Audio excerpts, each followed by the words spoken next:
Halo, saya Gracia Mianda dengan NIM 08011282025 akan menjelaskan mengenai proyek basis data saya yang berjudul Taman Pempek.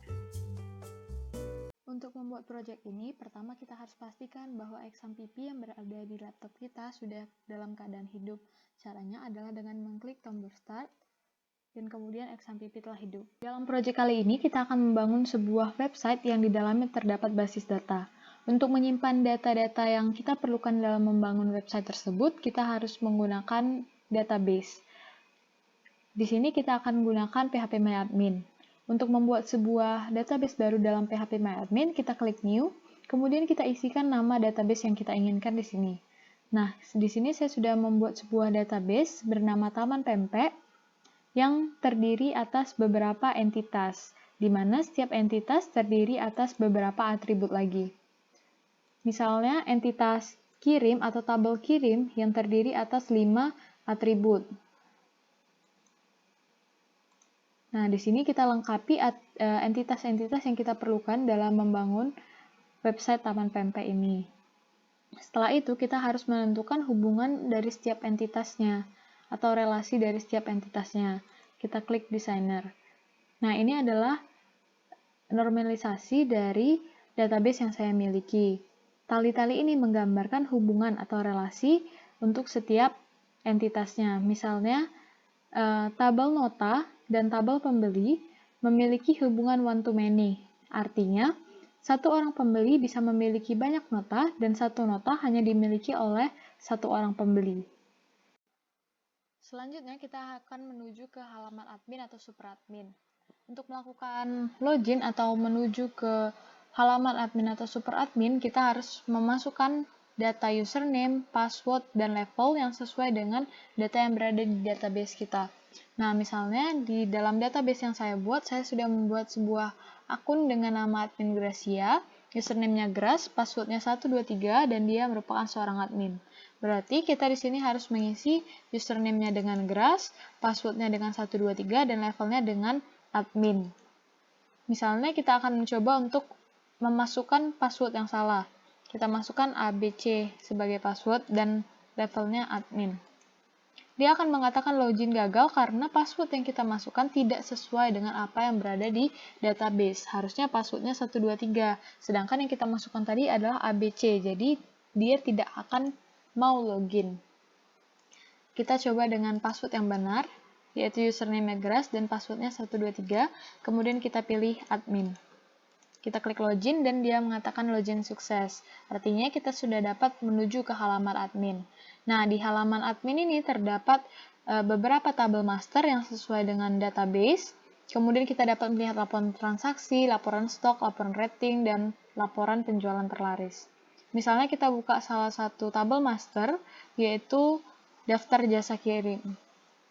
Nah, di tabel master jasa kirim ini, kita dapat melakukan pencarian, penghapusan data, pengubahan data, dan melakukan penambahan data. Misalnya, yang pertama kita akan mencoba untuk melakukan pencarian. Kita akan mencari jasa kirim dengan nama cepat. Nah, di sini akan muncul jasa kirim si cepat, karena yang kita masukkan tadi adalah cepat. Dia akan mendeteksi atau mencari nama-nama jasa kirim yang sesuai dengan apa yang kita masukkan di kotak pencarian. Kemudian kita akan melakukan penambahan data. Di sini kita tinggal klik tambah data. Kita masukkan ID-nya misalnya JK005 dengan nama jasa kirim kargo. Kita klik simpan. Nah, di sini akan muncul jasa kirim yang kita ketikkan tadi, yaitu JK005 dengan nama kargo. Misalnya kita akan menghapus jasa kirim kargo ini tadi. Kita klik hapus. Dan jasa kirim kargo tadi akan hilang. Sekarang kita akan mencoba mengubah data. Di sini kita klik ubah, antar aja kita ganti jadi kargo. Kita klik ubah. Nah, di sini akan menjadi kargo, padahal sebelumnya ini adalah jasa kirim antar aja. Selanjutnya, di sini ada nota. Di nota kita dapat melakukan pencarian juga, dan kita dapat mencari nota-nota yang sesuai dengan keinginan kita. Misalnya kita akan melakukan pencarian dengan nota yang berada atau melakukan transaksi pada tanggal 1 Desember sampai 23 Desember. Kemudian dia pembayarannya lunas tapi dia mengajukan komplain. Kita lihat nota. Nah, di sini ada beberapa nota yang status pembayarannya itu lunas atau status pengirimannya mengajukan komplain. Di sini status pembayarannya semuanya lunas dan ada yang mengajukan komplain. Nah, hal ini disebabkan karena dalam proses pengodingannya digunakan OR. Jadi dia akan memilih salah satu, apakah dia yang lunas atau dia yang mengajukan komplain. Nah, di dalam nota ini kita dapat melakukan pengecekan detail, yaitu nota dari transaksi yang dilakukan, apa saja yang dia beli, bagaimana status pengirimannya, bagaimana status pembayarannya, tanggal pembayaran, total pembayaran, nama pelanggan, kemudian alamat dan jasa kirimnya. Di sini kita juga dapat melihat pembayaran yang sudah dilakukan oleh pengguna atau verifikasi pembayaran. Dia akan menampilkan apa yang sudah disubmit oleh pengguna di halaman pengguna. Kemudian kita dapat memverifikasi apakah pembayaran ini benar atau tidak. Nah, ini adalah sebagai contoh saja. Kita anggap pembayarannya benar-benar dilakukan dan di sini kita bisa mengubah statusnya menjadi apakah dia lunas atau dia tidak sesuai. Jadi kita klik lunas dan kita klik diterima. Kita juga bisa memasukkan resi. Misalnya resinya UI 876, kita klik proses, nanti resi tersebut akan tampil di halaman pengguna. Selanjutnya kita beralih ke laporan-laporan. Nah, di laporan pertama ini yaitu laporan transaksi, kita dapat melihat transaksi-transaksi yang terjadi di website kita. Misalnya kita akan melihat transaksi dari tanggal 1 Desember sampai 23 Desember yang sudah lunas dan diterima. Kita klik laporannya. Nah, di sini terdapat 5 buah nota yang dia sudah lunas dan sudah diterima. Dengan tanggal mulainya dari tanggal 1 Desember sampai tanggal 23 Desember. Nah, kita bisa lihat di sini tanggal-tanggalnya tidak ada yang melewati dari tanggal yang sudah kita pilih tadi, dan status pembayaran serta status pengiriman sudah sesuai dengan apa yang kita minta tadi. Di sini juga ditampilkan berapa total pembayaran atau total pendapatan kita dari nota-nota atau transaksi yang sesuai dengan keinginan kita tadi. Berarti tadi ada untuk transaksi dari tanggal 1 Desember sampai 23 Desember yang sudah lunas dan barang yang sudah diterima, itu total pendapatan kita adalah 226.000. Kemudian di sini ada laporan stok. Laporan stok kita dapat melihat menu-menu yang kita miliki serta berapa stoknya, serta ada foto produknya juga di sini. Misal di sini kita juga dapat melakukan pencarian, misalnya kita akan mencari yang pempek yang berwarna merah. Nah, pencarian ini dapat dilakukan semua, apakah dia warnanya, kategori, atau paket, itu dapat dilakukan semua di pencarian umum ini. Misalnya kita akan mencari pempek-pempek yang berwarna merah, kita klik enter. Nah, di sini ada sebuah pempek keriting merah single, stoknya 38. Atau kita juga dapat melihat pempek atau menu-menu yang stoknya sudah habis, tinggal kita klik stok habis dan kita klik lihat. Nah, di sini terdapat satu buah menu yang stoknya 0 atau menunya sudah habis, yaitu pempek campur original super. Selanjutnya kita beralih ke laporan yang ketiga, yaitu laporan rating. Selanjutnya adalah laporan rating. Laporan rating ini hanya akan menampilkan data-data dari pelanggan yang sudah atau nota yang sudah melakukan penilaian dan mensubmit rating mereka. Di sini ada 6 buah nota atau pelanggan yang sudah melakukan rating. Di sini kita juga dapat melakukan pencarian akan ratingnya. Misalnya kita akan mencari rating 5 dan dia akan menampilkan rating 5 saja. Selanjutnya ada laporan penjualan terlaris, barang terlaris atau menu terlaris. Di sini kita bisa melihat tanggalnya. Misalnya kita mulai dari tanggal 4 Desember sampai tanggal 13 Desember. Kita klik lihat. Nah, pada tanggal 4 sampai 13 Desember itu hanya ada penjualan pempek keriting kuning single dengan jumlah terjualnya 16 buah dan total harganya Rp64.000. Misalnya kita ganti lagi dari tanggal 1 Desember sampai tanggal 23 Desember, kita klik lihat.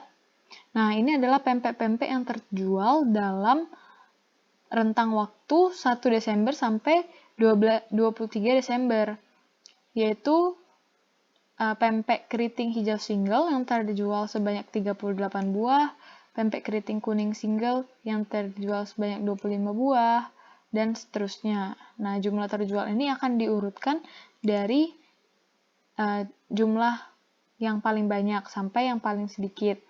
Di sini juga akan terlihat total pendapatan dari setiap menunya dan total pendapatan kita secara keseluruhan.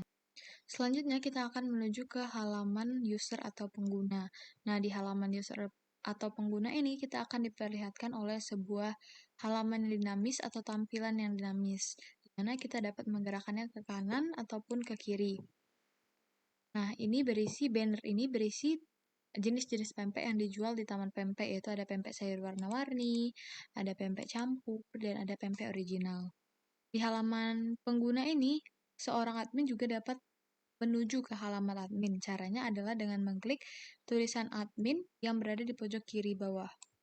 Ketika kita klik, maka kita akan ditujukan ke halaman login admin. Di bagian atas terdapat beberapa pilihan, yaitu home, daftar menu, login, keranjang, dan kita dapat melakukan pencarian. Misalnya kita klik daftar menu. Nah, di daftar menu ini kita akan diperlihatkan menu-menu yang dijual di Taman Pempek. Di sini kita dapat melakukan pencarian secara umum maupun pencarian khusus. Nah, pencarian khusus ini digunakan untuk pencarian-pencarian yang tidak spesifik. Misalnya kita hanya ingin mencari yang hijau. Kita klik enter atau kita klik cari.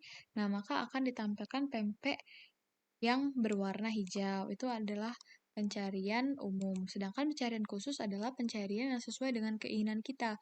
Misalnya kita ingin mencari kategori tertentu, jenis tertentu, warna tertentu, atau paket tertentu. Misalnya kita klik di sini kategori pempek sayur. Berarti harusnya dia akan menampilkan pempek-pempek yang merupakan pempek sayur. Kita klik search. Nah, ini adalah pempek-pempek yang kategorinya merupakan pempek sayur. Di sini kita juga bisa memilih paket, misalnya paket yang double. Kita klik search. Nah, di sini ada pempek keriting kuning double. Jadi dia paketnya double, sesuai dengan apa yang kita minta tadi. Tidak hanya per bagian, tapi dia juga bisa, misalnya kita mau pempek dengan warna merah dan paketnya itu single. Search. Nah, dia bisa melakukan pencarian lebih dari satu kategori atau lebih dari satu pilihan. Dia akan menampilkan pempek keriting merah.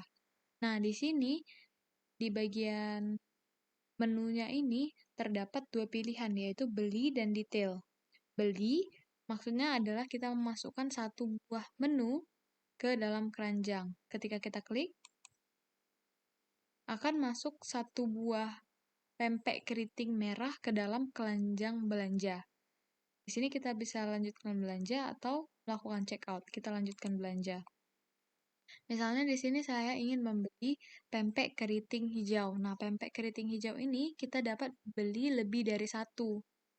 Kita klik detail. Dan kita, misalnya kita ingin membeli 2, tetapi di sini stok yang ada hanya 1 buah. Jadi kita hanya dapat memasukkan angka 1. Artinya kita hanya dapat membeli 1 buah pempek keriting hijau single. Oh iya, di dalam keranjang tadi, kita klik bagian keranjang di sini, kita dapat melakukan pengubahan jumlah quantity dari menu yang kita beli. Misalnya kita tadi memasukkan hanya 1 buah, tapi kita ingin membeli 5 buah pempek keriting merah single. Kita ubah menjadi 5, lalu kita klik ubah. Jumlah telah diubah. Kita klik OK dan kuantitinya berubah menjadi 5. Misalnya kita lanjutkan belanja dan kita ingin membeli pempek campur super. Kita klik detail. Nah, di sini stoknya ada 8, berarti kita bisa memasukkan jumlah sampai 8 buah. Nah, ketika kita ingin memasukkan 9, 10, atau 11, dia tidak bisa karena jumlah maksimal yang dapat kita beli adalah 8. Di sini misalnya, di sini saya akan membeli 2. Kita klik beli, dan dia produknya akan masuk ke dalam keranjang belanja. Nah, di sini terlihat bahwa kita dapat membeli 5 pempek keriting single dan 2 buah pempek campur super. Di sini kita juga dapat menghapus, misalnya saya tidak jadi membeli pempek keriting merah singlenya. Berarti kita tinggal klik hapus di sini.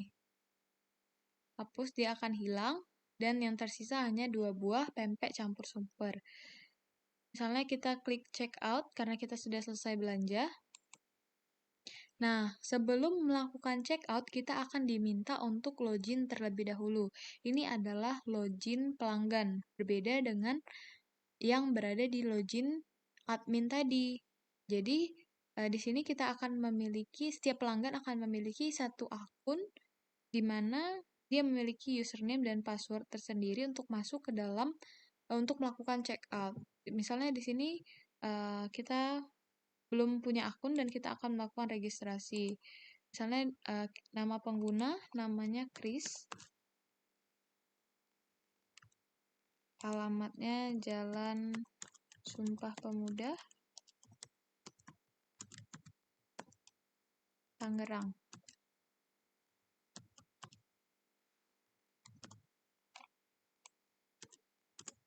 Kemudian nomor teleponnya kita masukkan saja.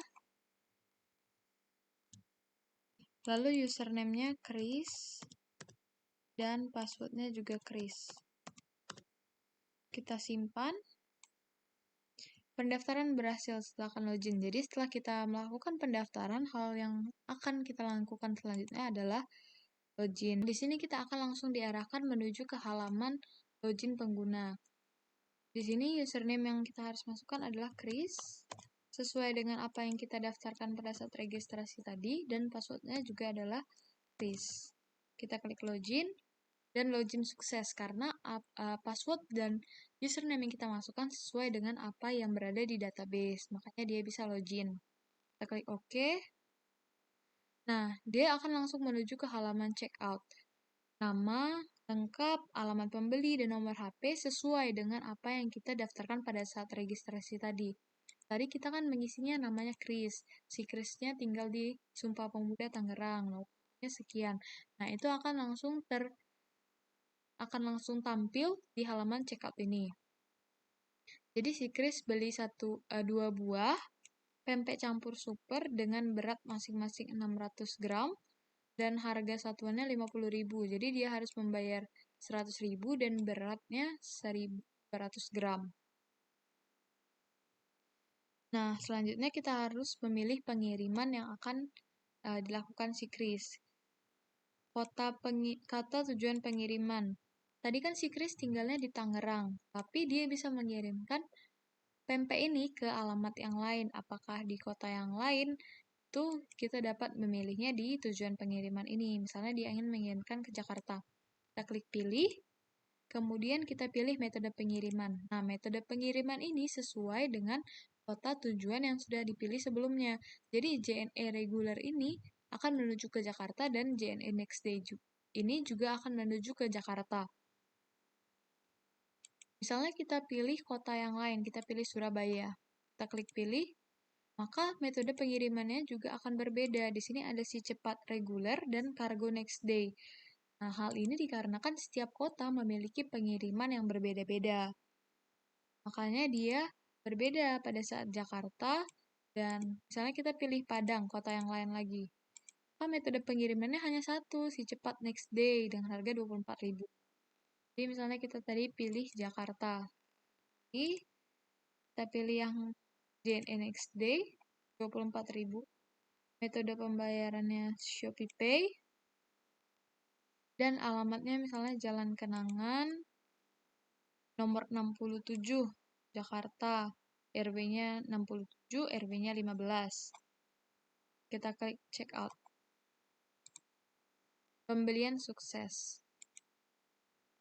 Nah, data pembelian tadi akan masuk di dalam database dengan nomor nota 0019 P005 ini adalah belinya, yaitu si Chris. Harga yang harus dia bayar 100.000. Ongkos kirimnya 24.000. Ini alamat pengirimannya. Statusnya sekarang SPMB 01. SPMB 01 itu adalah belum bayar. Dan status pengirimannya juga SPRM 01, artinya dia juga belum bayar. Berarti dia harus membayar 100.000 tambah 24.000, 120. Ini datanya masuk ke dalam database, makanya kemudian dia akan menampilkan nota. Nah, nota ini berisi tentang data-data sesuai dengan yang tadi masuk ke dalam database. Jadi dia pembeliannya ada nota nomor N019, pembelinya si Chris, dia melakukan pembelian tanggal 12, pengirimannya di Tangerang. Ini alamat si Chris. Kemudian total yang harus dia bayarkan untuk 2 buah pempek adalah 100.000 dengan ongkir 24.000 dan total bayar 124.000. Nah, biaya kirim ini tadi juga sudah disesuaikan dengan pengiriman per kilonya. Jadi tadi kan dia belanja 1.200 gram atau sekitar 1,2 kilo. Nah, 1,2 kilo itu adalah harga pengiriman 24.000 ini adalah harga pengiriman untuk 1,2 kilo. Kemudian di sini akan ada tulisan silakan melakukan pembayaran 124.000 ke Shopee Pay dengan nomor sekian atas nama Gracia Mianda. Kita klik selanjutnya. Nah, di sini ada riwayat belanja Chris.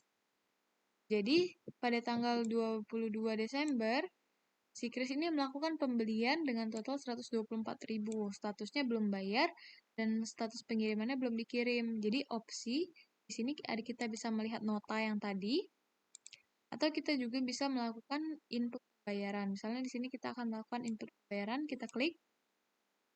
Nah, di sini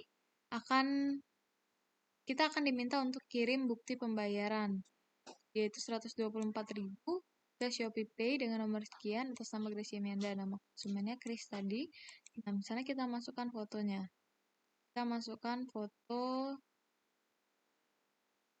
ini sebagai contoh. Nah, kita kirim. Di pembayarannya dia akan melakukan terima kasih sudah melakukan pembayaran. Kita klik OK. Nah, di sini tadi kan tulisannya input pembayaran. Setelah dia melakukan pembayaran, dia akan melakukan menjadi lihat pembayaran. Lihat pembayaran ini maksudnya kita dapat melihat apa yang sudah kita kirimkan tadi. Tadi kan kita memasukkan foto ini sebagai contoh struk pembayarannya. Kita bisa kembali dan status pembayaran yang tadi belum dibayar menjadi menunggu konfirmasi ketika kita sudah input di pembayaran. Setelah itu prosesnya adalah kita menuju ke admin. Nah, admin di sini kita menuju ke nota. Kita cari yang tanggalnya misalnya dari 1 sampai 23, statusnya tadi menunggu konfirmasi dan belum dikirim. Kita cari yang menunggu konfirmasi dan belum dikirim. Kita lihat laporannya. Nah, di sini ada N019 atas nama Chris. Jumlah yang harus dibayar 124.000. Bayar Shopee Pay, statusnya menunggu konfirmasi dan belum dikirim. Nah, ini sesuai menunggu konfirmasi dan belum dikirim. Di admin juga dia menunggu konfirmasi dan belum kirim. Kita lihat pembayaran yang dilakukan oleh si Chris. Nah, ini contoh nota pembayarannya tadi. Misalnya ini adalah nota yang benar dan kita sebagai admin memverifikasi hal tersebut. Oh, ini benar nih notanya. Jadi kita ubah status pembayarannya jadi lunas dan status pengirimannya dalam pengiriman. Atau kita bisa juga mengubahnya jadi dikemas. Karena kita langsung dikirim. Jadi dalam status pengirimannya dalam pengiriman. Nah, dalam sebuah pengiriman itu tentunya ada resi, nomor resi, agar si pengguna dapat mengecek sudah sampai di mana pesanan dia. Nah, misalnya kita masukkan nomor resinya ini. Nomor resinya adalah DF82046538. Kita klik proses, maka statusnya akan diperbarui. Kita lihat di bagian riwayat belanja Kris, tadi opsinya hanyalah melihat nota dan lihat status pembayaran. Kita refresh sekarang. Nah, karena dia sudah melakukan pembayaran dan sudah diverifikasi oleh admin, statusnya berubah. Tadi menunggu konfirmasi, sekarang menjadi lunas dan dalam pengiriman. Ini sesuai dengan apa yang kita ubah di admin tadi. Di sini juga ditampilkan nomor resinya. Nah, misalnya barangnya sudah sampai, dia akan diberikan dua pilihan, yaitu bisa konfirmasi penerimaan atau melakukan komplain.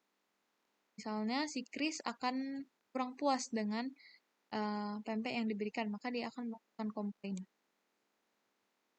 Nah, di sini akan diberikan peringatan kalau dia ingin melakukan konsultasi lebih lanjut, silakan di nomor WA yang tertera.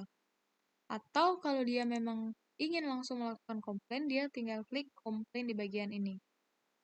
Ketika dia klik komplain telah diajukan, silakan tunggu admin menghubungi Anda. Jadi setelah dia melakukan komplain, admin akan menghubungi si Chris. Jadi, nah, di sini statusnya berubah lagi menjadi mengajukan komplain. Nomor resinya masih ada dan status pembayarannya lunas. Di sini kita lihat di admin. Kita lihat di admin, status pembayarannya lunas, status pengirimannya mengajukan komplain. Kita klik lihat laporan. Nah, ada si Chris dengan nomor nota N019, dia mengajukan komplain. Kita klik di sini ada bagian komplain.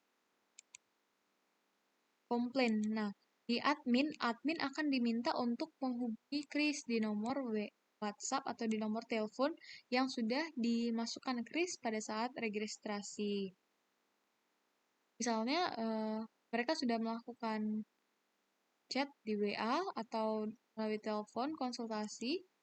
Di sini Chris sudah merasa cukup dan ingin mengkonfirmasi penerimaan. Jadi dia klik konfirmasi penerimaan.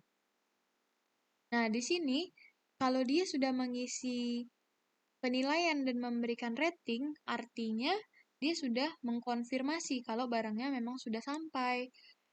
Di sini dia klik misalnya pengiriman lama. Kayak dia komplain tadi pengiriman lama, barang tidak fresh. Nah, di sini juga akan diminta untuk memberikan rating karena tadi dia pengalamannya kurang baik. Misalnya dia kasih rating 3. Kita klik konfirmasi. Terima kasih atas penilaian Anda. Nah, setelah dia melakukan penilaian, di sini akan ada tombol untuk melihat penilaian. Kita klik pengiriman lama, barang tidak fresh. Nah, ini sudah juga masuk ke dalam database. Ini nomor nota N019 tadi atas nama Chris. Dia mengatakan komentarnya bahwa pengirimannya lama, barang tidak fresh dengan bintang rating 3.